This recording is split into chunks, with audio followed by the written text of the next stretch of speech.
Pada bulan Agustus 1945, di sebuah rumah sederhana di Woolloomooloo, kawasan pelabuhan Sydney yang padat oleh aroma asin laut dan deru kapal niaga, seorang pemuda kurus menempelkan telinga ke radio gelombang pendek. Namanya Tuk Lee Won. Usianya baru 20 tahun. Wajahnya masih seperti remaja, tubuhnya kecil, dan ketika tertawa, matanya menyipit seperti anak-anak. Hari itu dua kabar besar mengguncang hidupnya.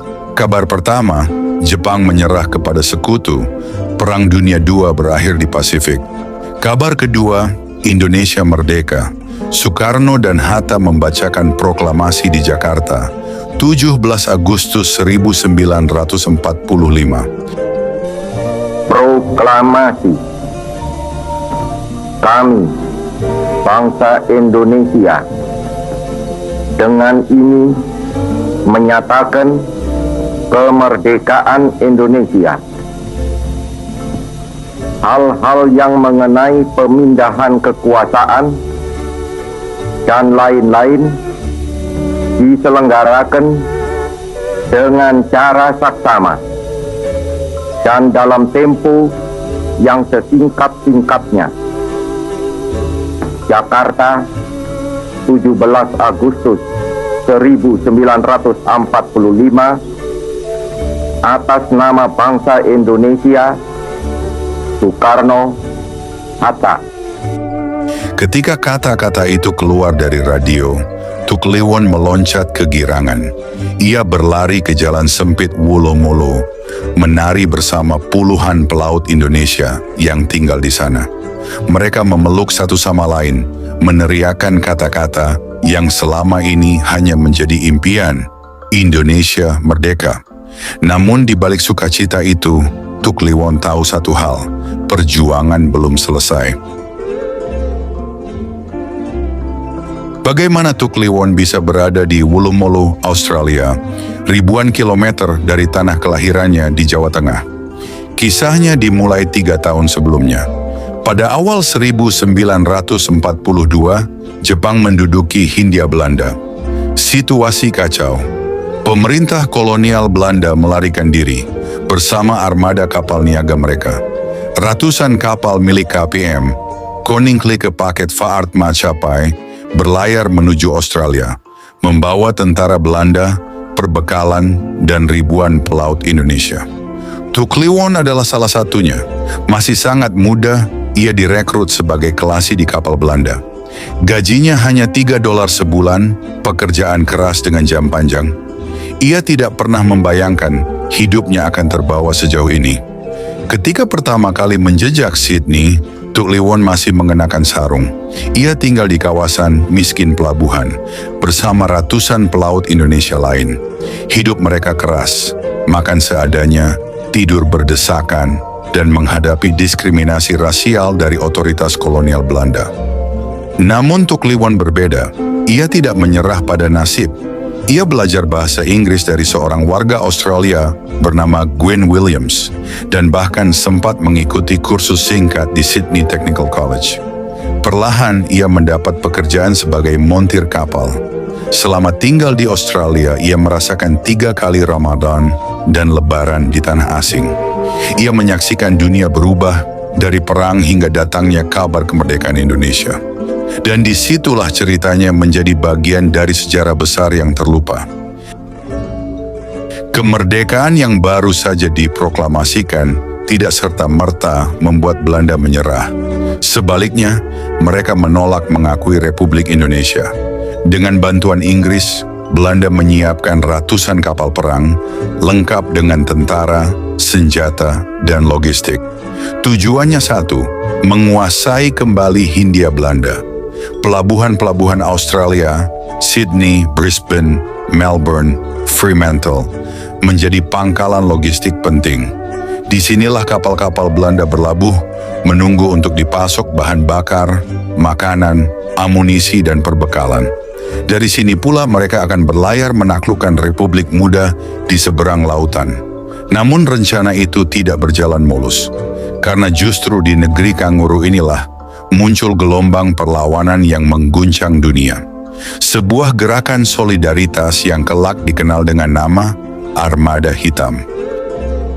Pada tanggal 23 September 1945, di Pelabuhan Sydney, para awak 4 kapal Belanda menggelar pemogokan duduk sit-down strike. Awalnya mereka protes soal upah, tapi ketika tahu kapal-kapal itu membawa persenjataan untuk menaklukkan Indonesia, pemogokan itu berubah menjadi aksi politik. Pelaut-pelaut Indonesia yang bekerja di kapal-kapal Belanda menolak kembali menjadi alat penjajahan. Mereka menghubungi Serikat Buruh Pelabuhan Australia, meminta dukungan. Jawaban datang dari Jim Healy, Sekretaris Serikat Buruh Pelabuhan Australia. Kalimatnya tegas, "Serikat kami tidak akan mengirim senjata untuk menindas rakyat Indonesia yang baru merdeka." Kalimat dukungan dari Serikat Buruh Australia itu menjadi api. Sehari kemudian, 3 kapal Belanda di Brisbane ikut diblokir. Di Melbourne, SS Karsik juga tak bisa bergerak. Dalam hitungan minggu, 25 kapal Belanda terdampar tak berdaya di pelabuhan-pelabuhan Australia. Mereka dicap sebagai kapal hitam, kapal yang tidak boleh disentuh buruh manapun. Di tengah pusaran peristiwa itu, berdirilah Tuk Liwon Subianto. Sebagai Sekretaris Serikat Pelaut Indonesia Sarpelindo, cabang Sydney, Tuk Liwon bergerak cepat. Ia menyebarkan kabar kemerdekaan ke Serikat Buruh Australia, menjalin kontak dengan Partai Komunis Australia, dan menggalang dukungan. Bersama pemimpin pelaut Australia, Elliot Valence Elliot, ia mengorganisir pemogokan yang mengguncang Belanda. Bagi orang Australia, Tuk Liwon tampak seperti anak 16 tahun. Rupert Lockwood, jurnalis Australia, dalam bukunya Armada Hitam 1983 menulis, "Ia begitu muda, begitu kurus, namun keberaniannya melampaui tubuhnya." Aksi ini diabadikan dalam film dokumenter legendaris Indonesia Calling tahun 1946, karya Joris Ivans. Salah satu adegannya memperlihatkan buruh Australia menyerahkan bendera merah putih kepada pelaut Indonesia, sebuah simbol persahabatan yang menggetarkan dunia. Pada Oktober 1945, sebelum kembali ke tanah air dengan kapal Esperance Bay, Tuk Liwon menerima bendera merah putih besar dari Elliot. Sang pemimpin buruh berkata, "Atas nama pergerakan buruh Australia, bawalah bendera ini ke republikmu yang baru lahir." Sorak-sorai menggema di pelabuhan. Hip hip hore, Indonesia merdeka. We will never forget the great help Australian labor has given us in the vital first days of our republic when we need that help most.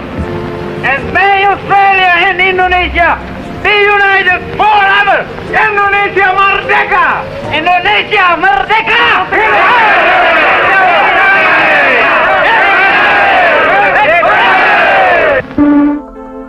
Boikot ini berlangsung hingga 1949, ketika Belanda akhirnya mengakui kedaulatan Indonesia.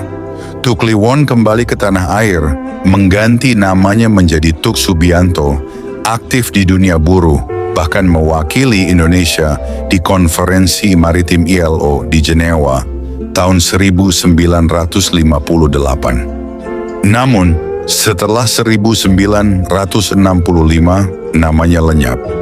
Jejak pemuda yang pernah menjadi penggerak solidaritas internasional ini hilang dalam pusaran sejarah. Armada Hitam bukan sekadar pemogokan. Ia adalah bukti bahwa kemerdekaan Indonesia lahir bukan hanya dari medan perang, tetapi juga dari dermaga-dermaga di negeri jauh. Dari suara buruh yang menolak tunduk. Dari seorang pemuda Jawa bernama Tuk Liwon Subianto yang berani berkata tidak pada penjajahan. Film Indonesia Calling menjadi saksi. John Lockwood dalam bukunya Armada Hitam 1983 menulis bagaimana perlawanan ini mengubah arah hubungan Australia-Indonesia. Dari pelabuhan-pelabuhan inilah lahir fondasi persahabatan kedua bangsa. Hari ini, nama Tuk Liwon mungkin terlupakan, tapi sejarah tidak boleh diam, karena kemerdekaan yang kita nikmati hari ini juga lahir dari pelabuhan Mulu-Mulu, dari kapal-kapal yang mogok berlayar, dari bendera merah putih yang berkibar di tangan para buruh Australia. Armada Hitam adalah cerita tentang solidaritas, tentang dunia yang memilih berdiri di sisi keadilan, dan tentang seorang pemuda Jawa yang tanpa senjata ikut memenangkan kemerdekaan bangsanya. Go on, call again. It's not too late. Brothers! Inshallah kita hai independent, tum jane se mereka.